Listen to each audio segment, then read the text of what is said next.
안녕하세요. 인생 한번 맛있게 살아보자. 인생 크림빵입니다.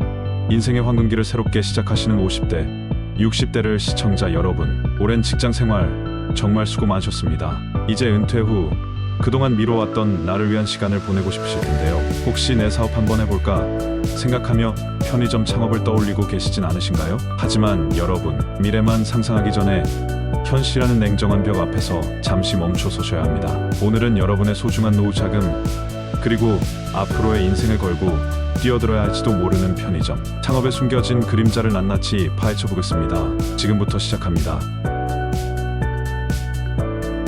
곰곰이 생각해보면 은퇴를 앞둔 5060 세대에게 편의점 창업은 몇 가지 매력적인 요소들을 가지고 있는 것처럼 보입니다.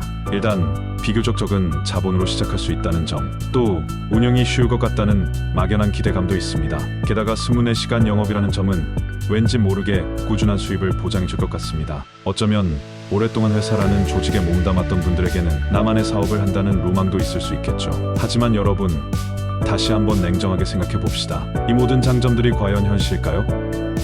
혹시 편의점 본사에서 만들어 놓은 달콤하지만 위험한 환상은 아닐까요? 우리가 간과하고 있는 불편한 진실은 없는지 지금부터 하나하나 짚어보겠습니다. 통계 자료를 보면 대한민국은 이미 편의점 공화국이라는 말이 전혀 어색하지 않을 정도로 편의점이 넘쳐나는 상황입니다. OECD 국가 중 인구 대비 편의점 수가 최상위권이고, 심지어 인구 대국인 일본보다도 편의점 수가 더 많다는 사실 알고 계셨나요? 믿기 힘드시겠지만 팩트입니다. 일본은 2021년부터 편의점 수가 줄어들고 있는데 우리는 매년 1000개 이상씩 편의점이 늘어나고 있습니다. 놀라운 속도죠. 이렇게 편의점이 많아진다는 것은 결국 점주 간의 경쟁이 상상 이상으로 치열해진다는 것을 의미합니다. 예전에는 편의점은 목이 좋아야 한다는 말이 있었지만 지금은 목이 아무리 좋아도 매출이 잘 나오는 순간 주변의 편의점이 3-4개씩 경쟁하듯 들어서는 시대입니다. 경쟁이 과열되면 당연히 매출은 여기저기 분산되고 점주들의 수익성은 악화될 수밖에 없습니다. 특히 5060세대는 젊은 세대보다 체력적으로나 정보 습득 면에서 불리할 수 있기 때문에 이런 치열한 경쟁 환경에서 살아남기가 더욱 어려울 수 있습니다.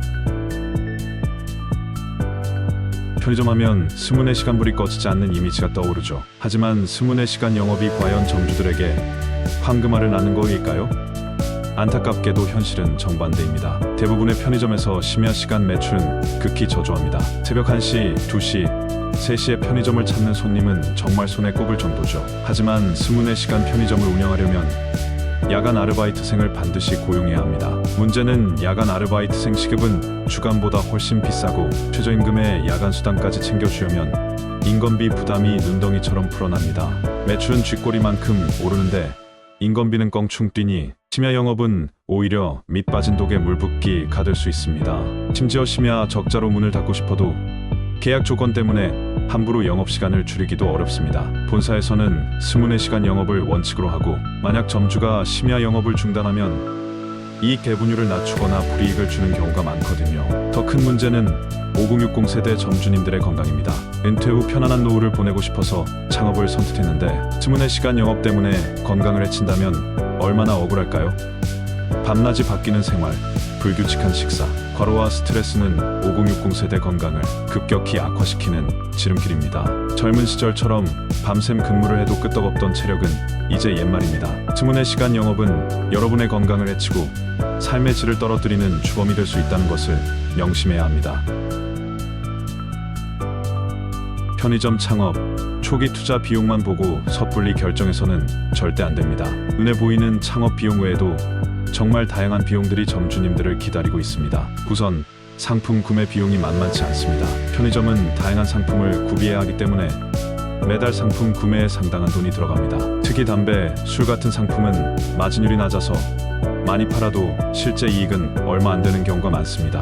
여기에 전기세, 수도세, 가스세 등 각종 공과금, 임대료, 본사에 내는 가맹수수료, 아르바이트생 인건비, 카드 수수료, 정화조 청소비, 소방 점검비 등등 정말 끝도 없이 비용이 발생합니다. 특히 여름, 겨울에는 냉난방비 때문에 전기세 폭탄을 맞을 수도 있습니다. 이렇게 각종 비용을 다 빼고 나면 실제로 점주님 손에 쥐어지는 돈은 얼마나 될까요? 많은 편의점 점주님들이 월 매출 4천에서 5천만 원을 올린다고 합니다. 하지만 매출은 매출일 뿐 순이익과는 완전히 다른 개념입니다. 각종 비용을 다 빼고 나면 월 200만 원, 300만 원 남짓 가져가는 점주님들이 대부분입니다. 심지어 어떤 점주님들은 인건비도 제대로 못 건지고 알바생 월급 주는 수준밖에 안 된다고 하소연하기도 합니다. 특히 본부 임차 방식으로 창업한 경우에는 높은 수수료 때문에 수익성이 더욱 악화됩니다. 본사 좋은 일만 시키고 점주님은 뼈 빠지게 일만 하는 꼴이 될 수 있는 거죠. 그런데 본부 임차 방식이 뭐냐고요?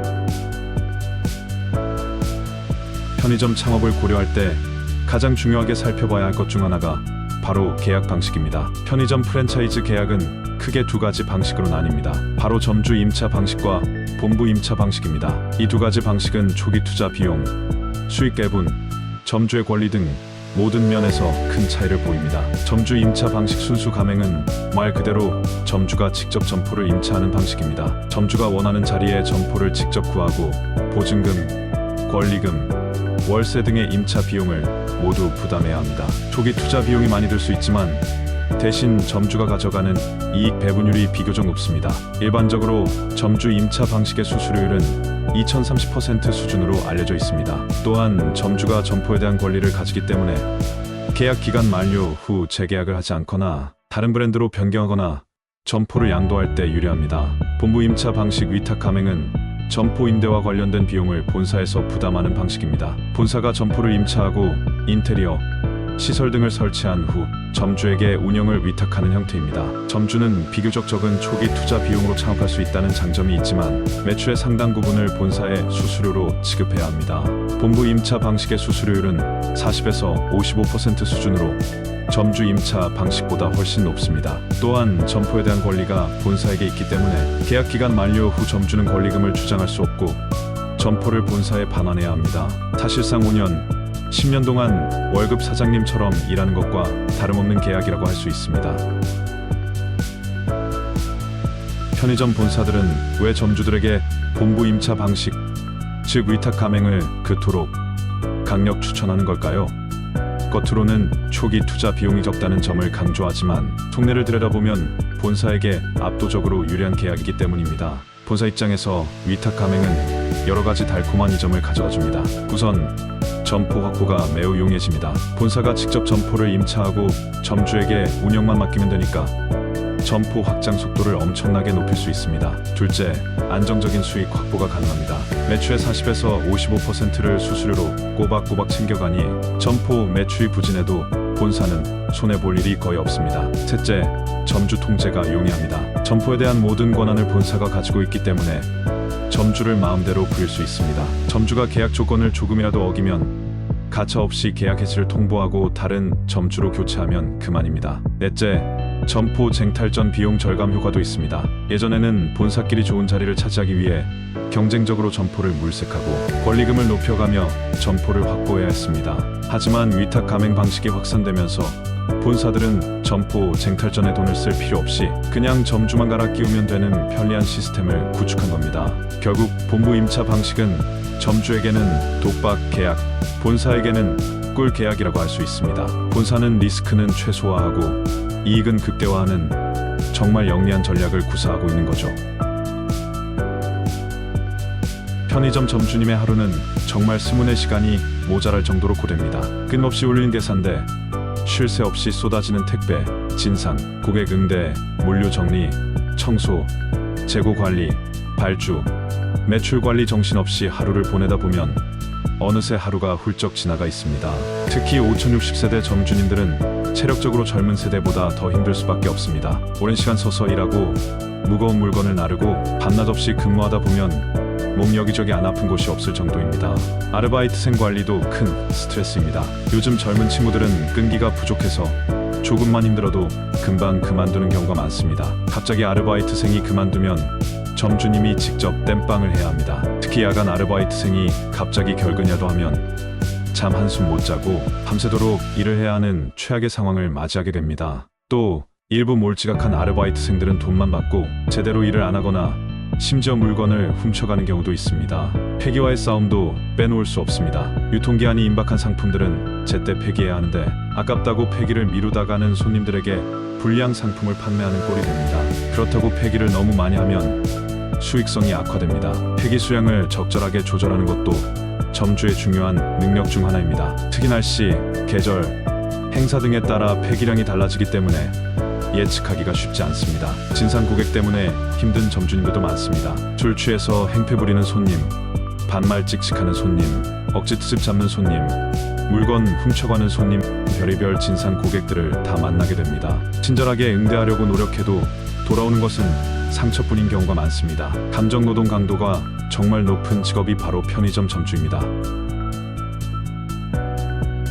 편의점 창업 힘들다고 해서 쉽게 탈출 버튼을 누를 수 있는 것도 아닙니다. 만약 계약 기간을 채우지 못하고 중간에 폐업을 하려고 하면 상상 이상의 위약금 폭탄이 점주님들을 기다리고 있습니다. 편의점 위약금은 크게 시설 위약금과 영업 위약금으로 나뉩니다. 시설 위약금은 점포 인테리어, 간판 설치 비용 등을 기준으로 계산되고, 영업 위약금은 계약 잔여 기간 동안 예상되는 본사의 손실, 장려금, 반환금 등을 합산해서 부과됩니다.